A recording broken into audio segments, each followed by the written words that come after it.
Greetings, friends. Welcome to our first installment of Sunday Sermons with Reverend Riff. I am, of course, Reverend Riff. Thank you for joining me on this Sunday morning. I hope your weekend has gone well to this point, and I trust that we'll have a little fun here doing this, and then hope the rest of your weekend goes good.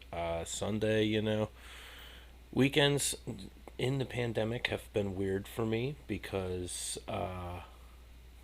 Kurt Cummings in the house. Welcome, Kurt. Welcome. And Sundays have been weird for me because you know I don't go back to the office on Mondays, so Sunday isn't quite as depressing as it used to be. But I'm told by the powers that be that will change soon enough, and we'll be back to the office like the little monkeys we are soon enough in our gilded cages. But that's not why we're here. We're here to talk about some biblical stuff. And so I feel like I should clear something up right at the very beginning. This is not a religion bashing thing. I am sure some jokes will be told. That's okay. I am not a believer, but I know more than most believers do about their own text. And all I'm going to do is provide some objective criticism and talk about their text and highlight some of the insane stories within it. And I mean insane in a positive way. You know the kind of movies we watch around here. We like crazy. And the Bible has no shortage of absolutely crazy stories that I feel like the average person doesn't know anything about. And we're here to fix that. So we're going to take a little spin through a book called Judges. And we're going to focus on a specific guy today in that book of Judges who is only mentioned one time. He gets one verse. Technically, that's not true. The age that he lived in is referenced a few chapters later in the same book. And that's it. So technically you could say he's mentioned twice, even though him actually doing anything is only mentioned once. Another time they say, in the time of this man, this thing happened. Not exactly, big time stuff about him. So let me get my notes here. That's right, I took notes for this. There'll be a slideshow presentation as well. But thanks everybody for spending your Sunday morning with me. Kurt, thanks for being here. Anybody that's lurking, I appreciate it. It means a lot to me that you would take some time to listen to me ramble about some biblical shit on a Sunday morning. So I hope I can make this enlightening and maybe a little bit entertaining. But if nothing else, you're going to know more about this guy than people who've gone to Sunday school for 30 years. So let's set the scene a little bit, shall we? The time is around 1500 BCE. The Egyptians are in control of the Israelite people. I don't like to say have enslaved them because there's not a lot of evidence that that's actually true.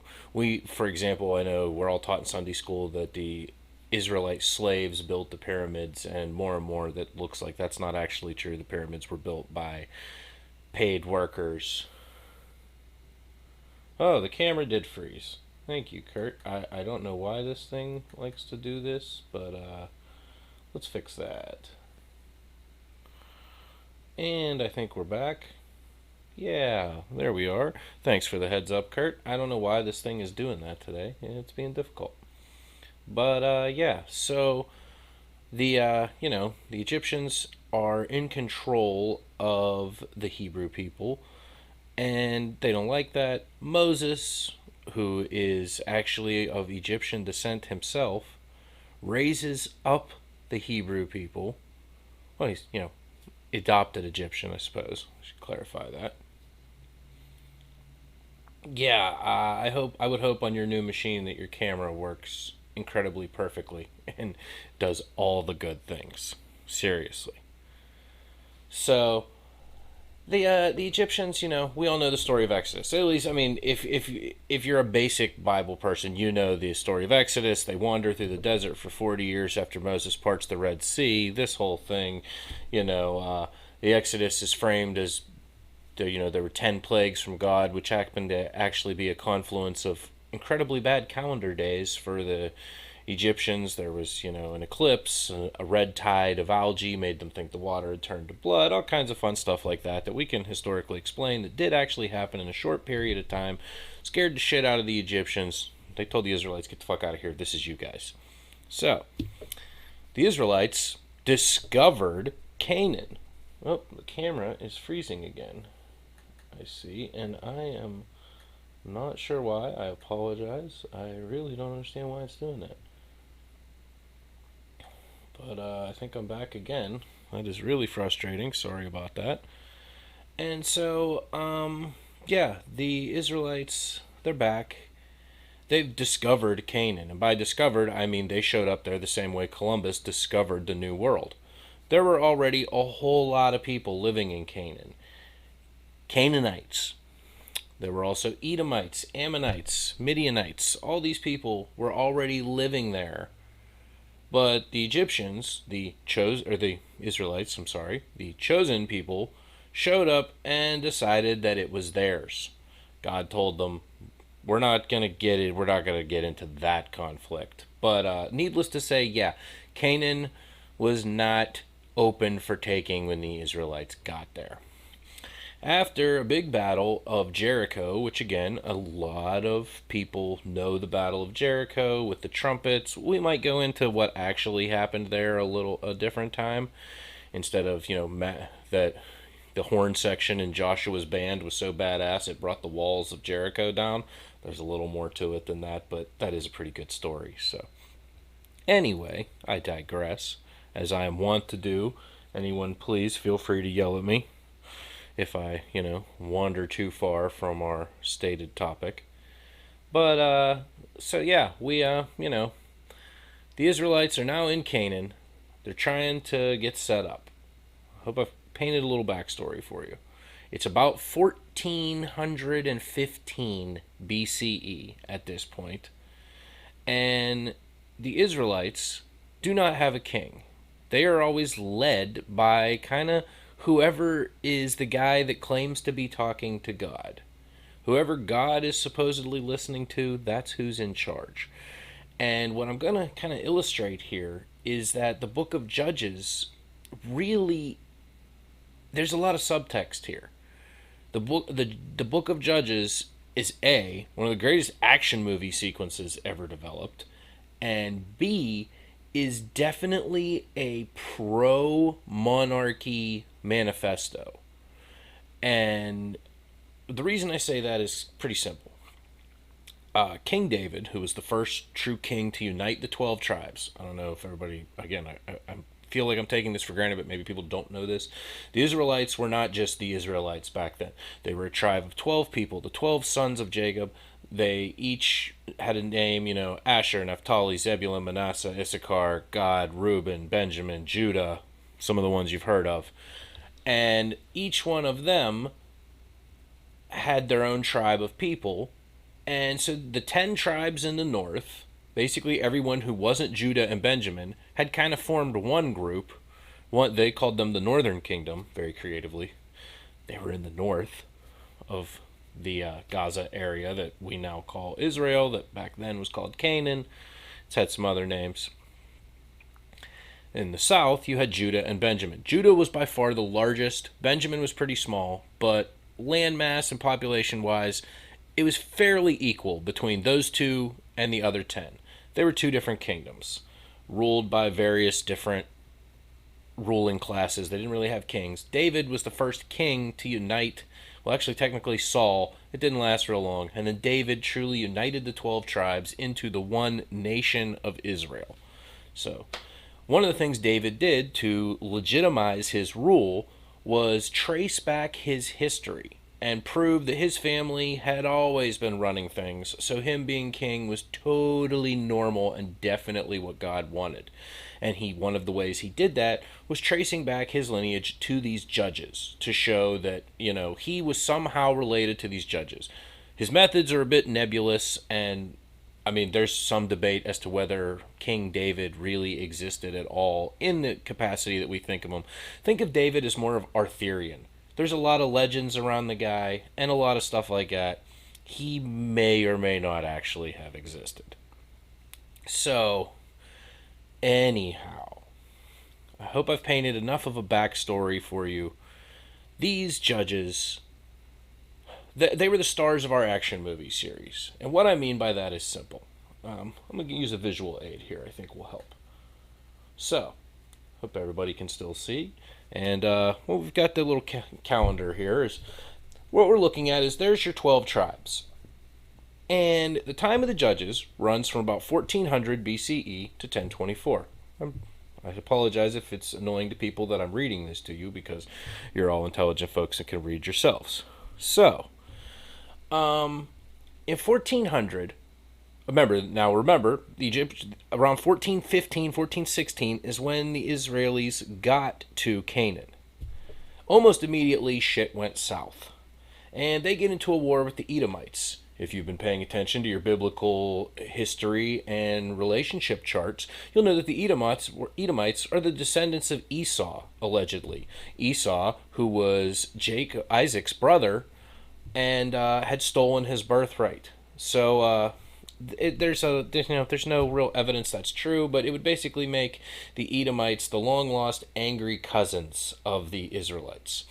Pretty much 15 years after the Israelites get there, the Edomites come into Canaan, kick their ass, and take them into captivity.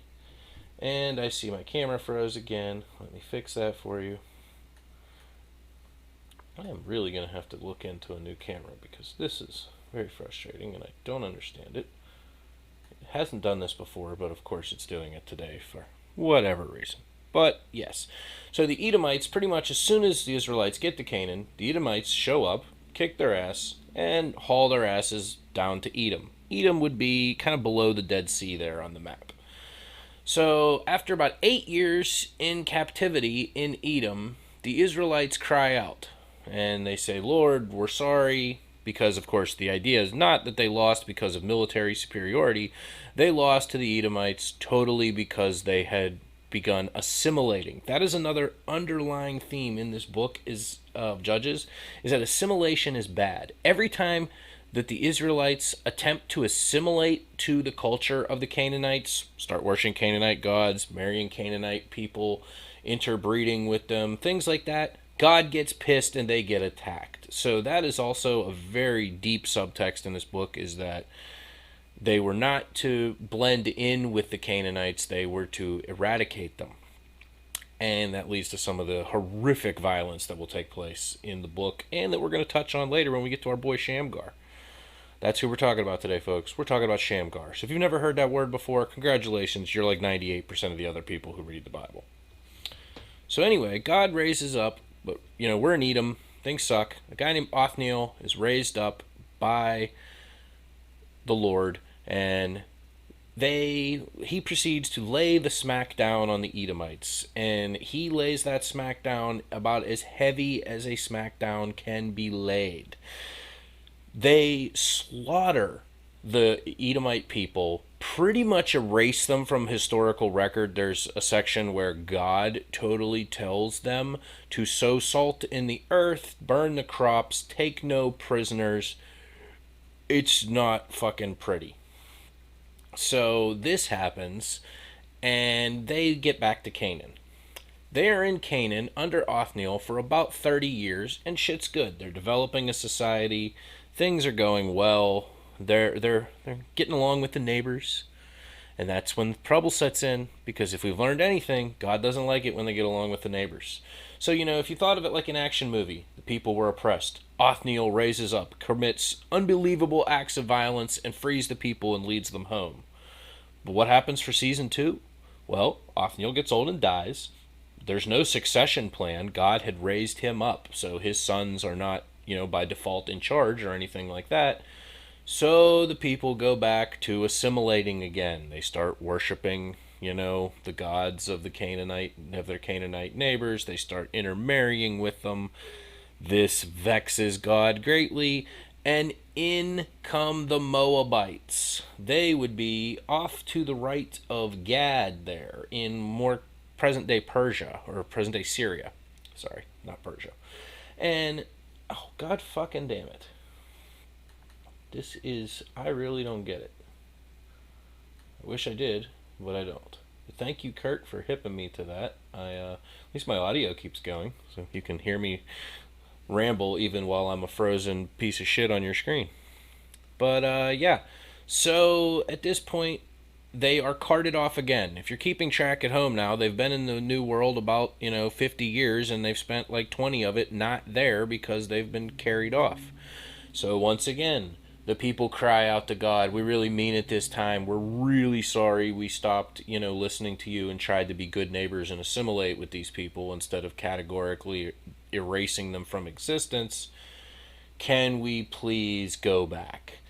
And God raises up Ehud, who we will do a whole segment on at one point. I feel like he's slightly more well known, but again, maybe I'm the only one that knows this shit. He is one of only two times in the Bible that someone is specifically mentioned as being left handed. And his action movie would probably make the best action movie. I'm talking about assassinating, fat jokes, murders in toilets. All of that happens during his story. It's pretty fucking great. And he leads them. The Moabites are like, fuck it, we're done. Get the fuck out of here. And the Israelites head back to Israel. At this point, there is a series of peace under Ehud. And what do you think happens when Ehud dies? That's right. There's no succession plan. The people go back to being the people. And boom, the Ammonites show up. They come down from the north, wreck shop, do that Ammonite thing. And, everybody's really frustrated. Everybody's really upset. What are you going to do?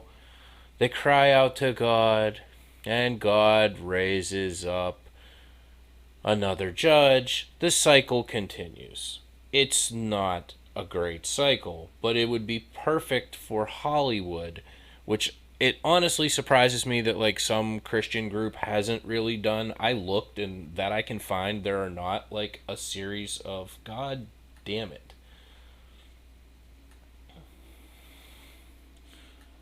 I do not know why that camera is playing around so much. I appreciate you all hanging out. I should just get rid of the camera. Nobody wants to look at my mug anyway. And thank you, Kurt. So anyway, yeah, there's a constant cycle. And what is very, very apparent when you actually read the text, what is highlighted is the lack of succession plans.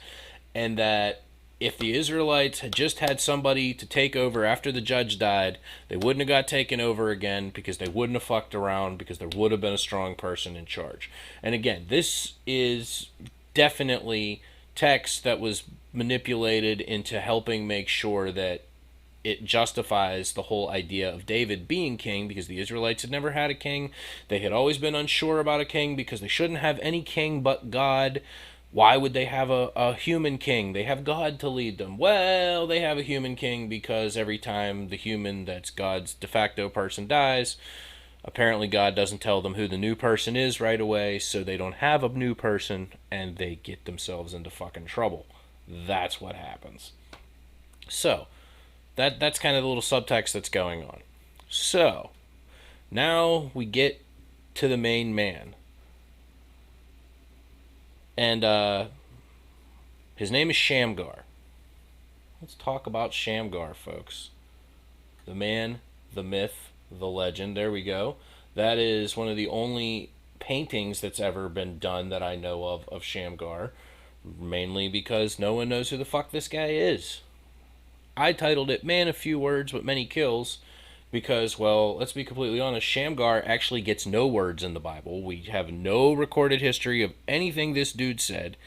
They only thought enough of what he did to write down one verse of text and then one other time mention that he lived in referring to in the time of Shamgar. That's it. That is the record we have on this guy.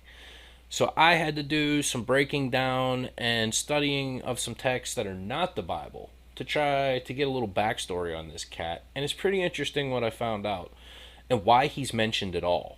Because, sure, you could say, he got one text. Why is this guy mentioned? Why is this cool, Chad? Why would anyone fucking care? that this guy is in the Bible for one verse. There have to be lots of people that are in the Bible for one verse. I hear you. You're questioning, why is this fucking interesting? Well, let's look at the one verse that he's in. This is the only verse. And after him was Shamgar son of Anath, which slew of the Philistines 600 men with an ox goad, and he also delivered Israel. Let's unpack that for a minute, folks. This guy, Shamgar son of Anath, slew 600 Philistines with an ox goad. Yes, Kurt, it is a good verse. An ox goad. He took basically a bow staff with a spike at the end, and he killed 600 motherfuckers with it. Why is there only one verse here? What the fuck's going on? That seems like exactly the kind of story that this book was built for. This motherfucker single-handedly killed 600 guys, and you just mention it like a throwaway, oh, by the way, this guy killed 600 people and saved our asses. What's going on here? Oh, he found the Philistines guilty. He carried out the sentence. But why? And what you notice, I guess this one sticks out to me a little more as I've studied the book of Judges, so I'll try and help you understand why it sticks out so much. One of the things that's very strange here is that we don't get the whole story. The book of Judges, as I laid out earlier, there's always a story. This shit just got dropped in, Kurt. The story before this was the story of Ehud, the left-handed guy who delivered them from Moab, and his follows the traditional Judges story. The people were being bad. They get invaded and taken over. They cry out.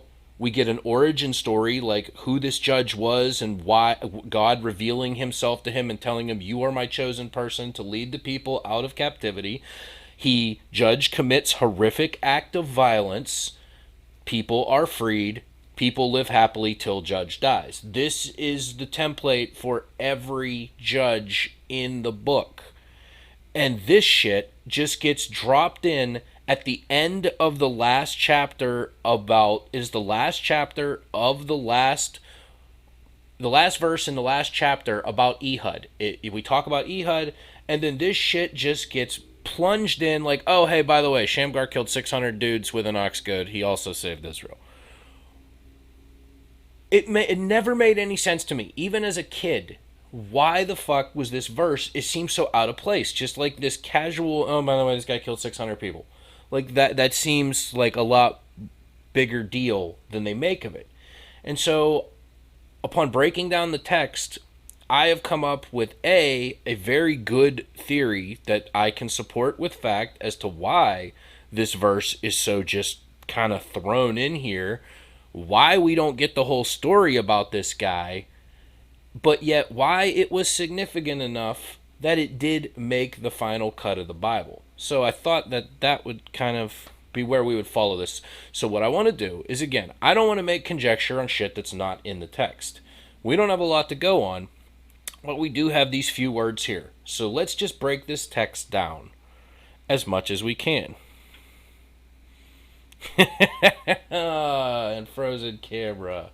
Things were going so well in that they weren't, but you know. Oh, Vince is definitely, he doesn't want you. The anti-Shamgar lobby is pissed. And actually, once I get to why I think Shamgar got kind of the shitty throw in here, it might even make more sense to you, fam. Again, thanks everybody for being here. Thanks for bearing with the camera. I'm going to have words with this camera off camera as soon as this is done. But anyway, so what do we know? Okay, we know that he's Shamgar, son of Anath. So he's the son of Anath. That doesn't necessarily mean that. That is not what that means. That means one of two things. It means that he is from Anath. You would say someone is the son of Anath. You know, they are from that area. That's unlikely here, as the only city that would have made any sense was called Ben Anath, which he could have been from and would have encountered Philistines. It's a city in southern Judah, but it generally would have been written as son of Ben Anath, not just Anath. The other thing that could mean is that he was a worshiper of the goddess Anath. Anath was a Canaanite goddess who is mentioned many times in Ogenetic texts as the sister of Baal. I think we all know our buddy Baal. Well, apparently he has a sister. Her name is Anat or Anath. She is the sister of the storm god Baal. She is the goddess of war and sacrifice, and she is really into violent, bloody shit. Athena was very likely based on her. Thank you, Kurt, for shouting out Lord Baal there. I do appreciate it. And yeah, so this makes much more sense that he was the worshiper of her. Why does that make more sense? Well, for one thing, Shamgar is not a Hebrew name. There is no evidence that that name is at all Hebrew. So very likely, Shamgar isn't Israel. He's an Israelite. He is more than likely a Hurrite or a Hittite. That is what we can surmise from his name. Now, why is this Hittite mentioned in the Bible? We have to kind of figure this out.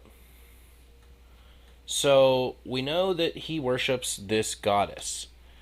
That's the first thing we know about Shamgar, is that he is a follower of this goddess Anat.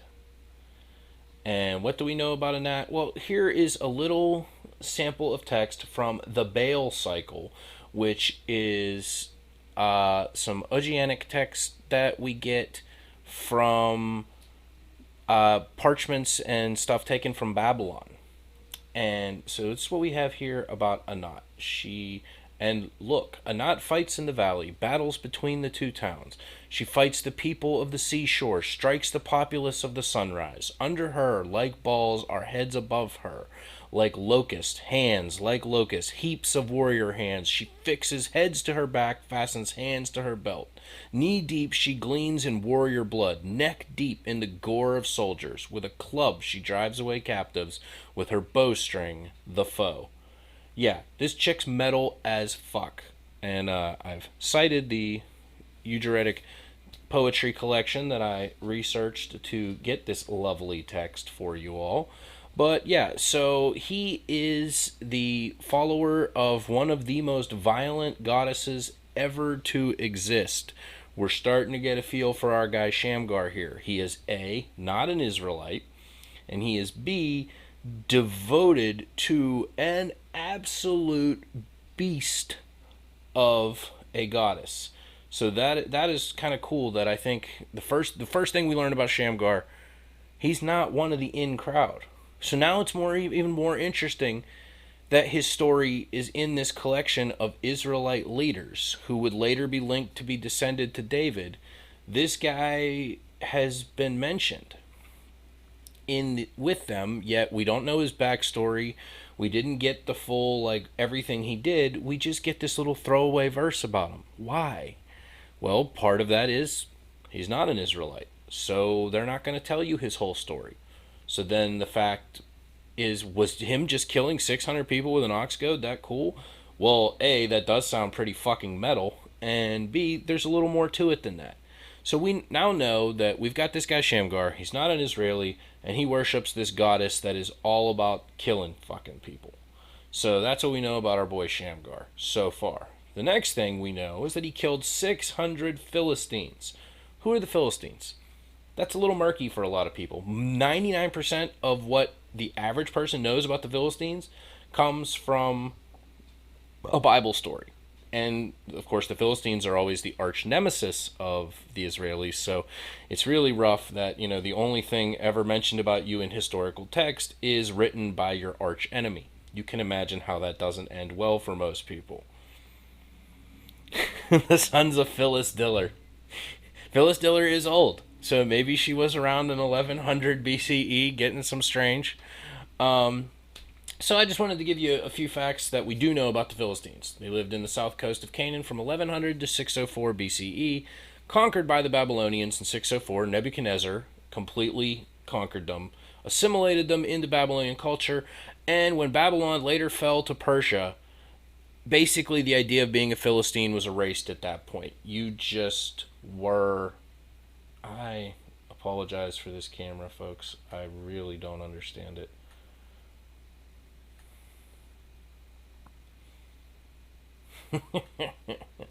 And so, yeah, at that point, they're kind of erased from the historical record. So they had about a 500-year run where we knew who they were. After that, nothing. So that's who the Philistines were. So we now know that they were known for invading Israel. Around 1150 is when they burned Israel to the ground pretty much at the end of that was part of, I know most people who study the classics know, the Bronze Age collapse. That was how it collapsed for the Israelites, was under fire brought by the Philistines. Around that time is where our boy Shamgar killed 600 of them with an ox goad.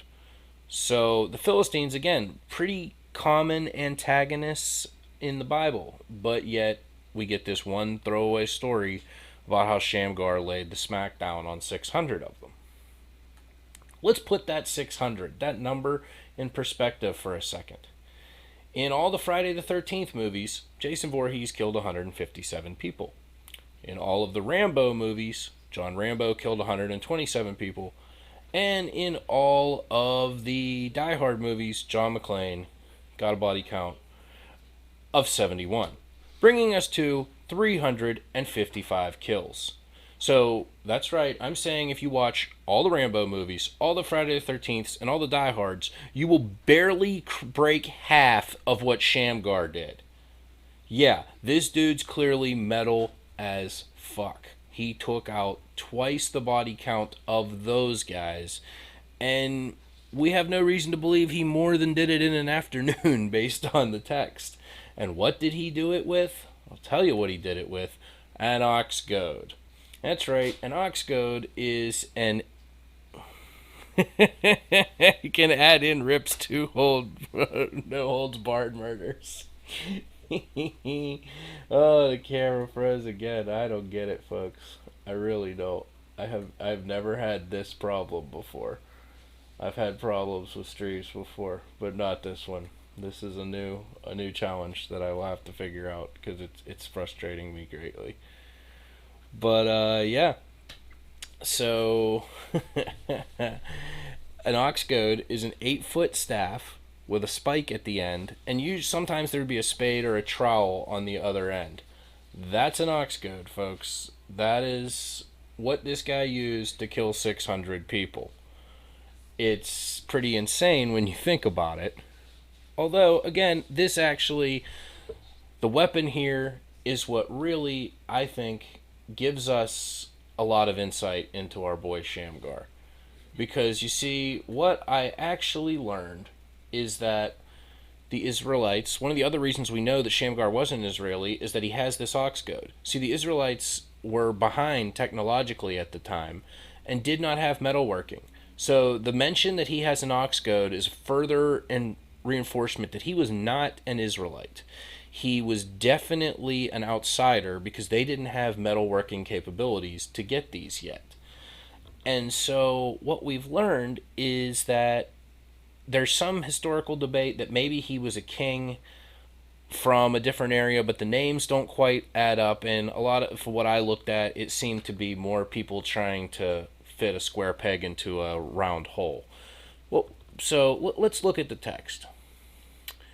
Did he actually kill 600 people with a bow staff with a spike on the end? Probably not. But there is something more likely. That is the tool of a farmer. What it seems to me, and there's some other texts that I've looked into, the Jewish Chronicle, which is an amazing research source, states that what is very likely possible is that Shamgar led a peasant rebellion, and that with some farmers that he probably worked alongside, they repelled 600 Philistines, and that Shamgar led this rebellion. Despite not being an Israelite, he led the Israelite people against these Philistines, and they laid the smack down so brutally and so efficiently that this guy became something of like a folk hero. So much so that when telling the history of people who had protected the populace. The guy was so popular, despite not being an Israelite, that they at least had to include him in the text. But because he wasn't one of them, and he, again, there's no mention that Shamgar was actually chosen by God. We don't get that whole backstory that you get with every other judge. The guy was so fucking popular, they had to put him in the goddamn book anyway. That to me is the coolest part of the story.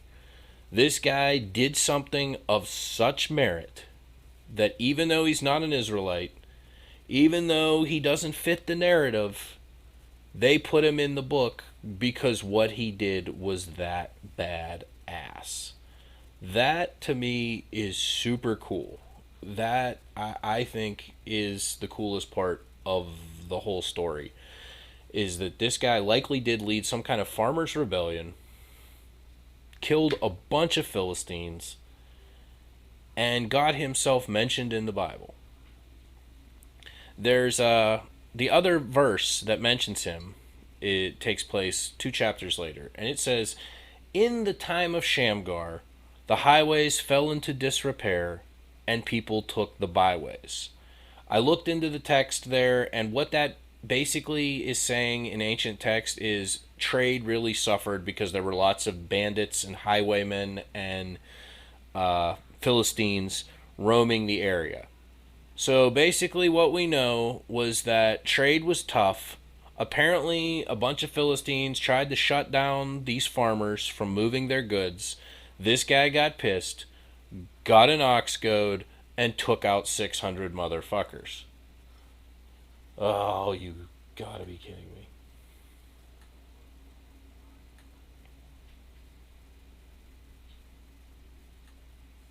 There we go. So yeah, that's what we know. Shamgar handled his business so efficiently that he got himself mentioned in a book that wasn't about him. And I think it's one of the cooler stories in the Bible.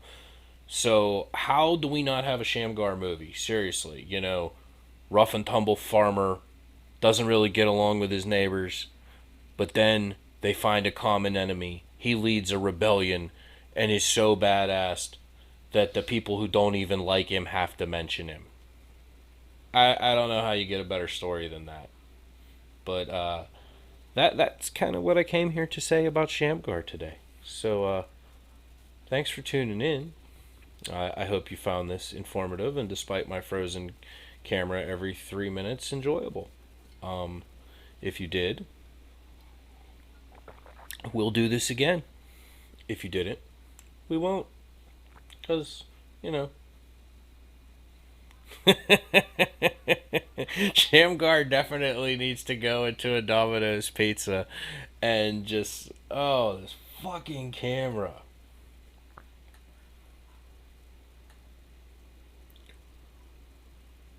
I think Shamgar needs to go Shamgar on this camera of mine because I've never had this problem with it, like continually freezing like that. That is really weird.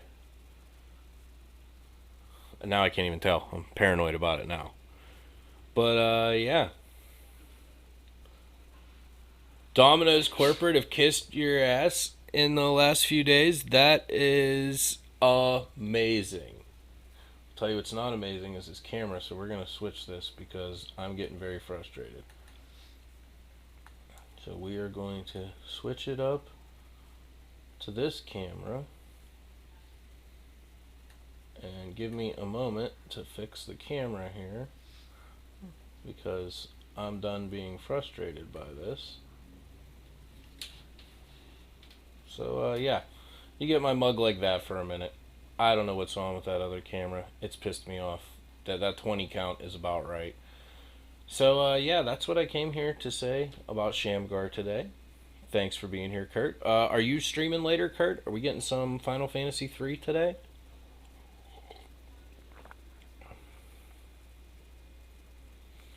I appreciate it. I'm going to get that camera fixed for next time. But yeah, I got some other ideas. From 1:30, beautiful. I will be there. Everybody, if you aren't following Kurt, You definitely should. Let's see if I can do this. No, I can't.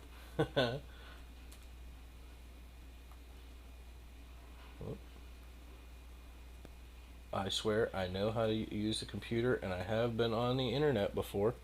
But there we go. Finally got it. It only took like 3 minutes. So yeah, thanks for stopping by. I appreciate it. Oh no, that's right. Oh man, we gotta finish Final Fantasy. Is that even doable? Are you even close enough to a point where it could be finished? I don't know if it's even that far.